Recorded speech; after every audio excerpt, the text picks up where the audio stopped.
Ladies and gentlemen, welcome back to Favored Mwaro YouTube channel. In this channel, we normally talk about finance. We talk about budgeting, we talk about investment, and so on, any content pertaining finance. In almost every prayer that me and you has, we have something that's normally called financial freedom. And I normally say that you cannot fight someone when you jui, or rather you cannot set a fight to fight something that you don't know. That's why here we normally discuss finance. If you pray for financial freedom, you ought to understand what is finance. If you pray that may God give me just a freedom of finance or rather wealth, you have to understand. And for you to understand is to watch such like content. And for you to understand is to stay subscribed to such like channel that you have just clicked to watch today. Now, as we end in festive season, today I want just kwa lugha ya Kiswahili wanasema kukuchanua, so that you may not cry when January arrives, so that you may not be in the same situation in January. And now, for you to manage this festive season, here is the tips that I'm going to discuss with you one by one. And what you need to do, we have something that called impulse buying. These things you need to fight it to the latter. Hii nayo usiachie kabisa.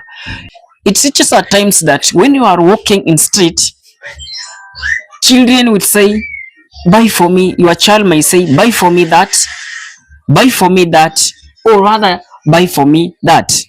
How are you going to manage all this impulse buying? Impulse buying is just simple. In today's video, I'm going to introduce to you things that called 48 rule in impulse buying. 48 rules in impulse buying. It says that when I need to buy things today, I will give it 48 hours so that to know if I still need the same product after the 48 hours has elapsed, then that things is not impulse buying. If you want to buy anything in this festive season, you know, now designs are everywhere and good things are now popping up in business. Good advertisement things, brands are coming up with the new items so that to attract their customers. And don't fall in that trap. The only trap that is going to help you don't to fall in that trap is something that called impulse buying. Supermarkets are now lowering the prices, giving offers in and out so that they can entice their customers to buy things that hata hakuwa amefikiria to buy them. In case you find yourself in such a corner, practice this 48 rule that I'm explaining to you.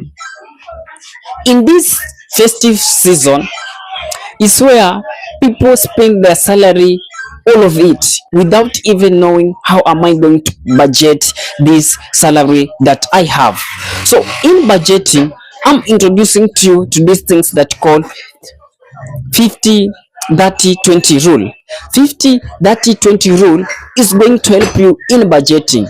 How is it going to help you in budgeting? In case you find any salary, in case you find any amount that you want to use, kindly practice this. And how am I going to practice that?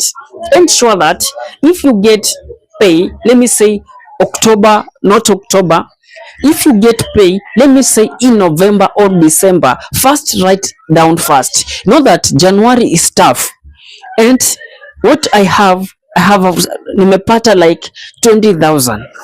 You can take 50, it will go to your need, 20 it will go to your want, then even 10% of it you can do saving, so that you ensure that you don't spend all amount of money you have kabisa. And again, buy what is necessary. Now it's time to live within your means. As we gearing to December, it is now time to live within our means.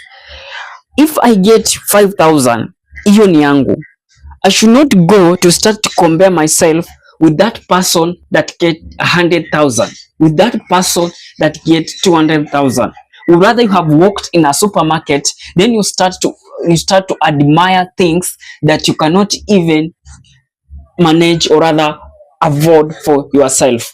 Live within your means. Jikubali. That's normally say accept yourself. Yenyewe, this is what I have.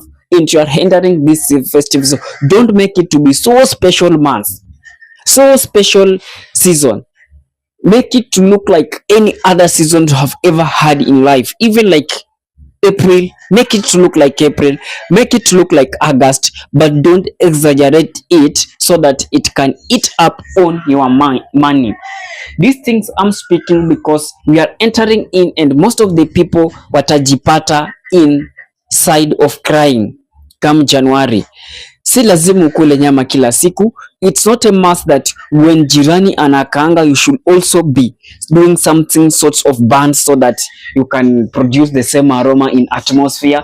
No, you do what you have, let them do what they have. Then at the long last, people will be eat, watu watasherehekea, watu watafanya whatever they need to do, and season will come and season will pass. But don't let the season come and season pass imekuacha in a deep financial corner. Don't make it to be the way. That's why make it to be in that context that when December comes and December goes, you remain to be this where you are. Again, I call on you, don't forget subscribe. Tomorrow I'm coming up with another trick that you ought to understand now in investing kabisa. So what you need to do, ensure that you will be getting daily notification. And how am I going, how are you going to get daily notification? Ensure that you have subscribed to this channel and ensure that whatever I will be producing, you'll be the first one to get the notification. And with that, guys, this is boazmwaro. Bye bye.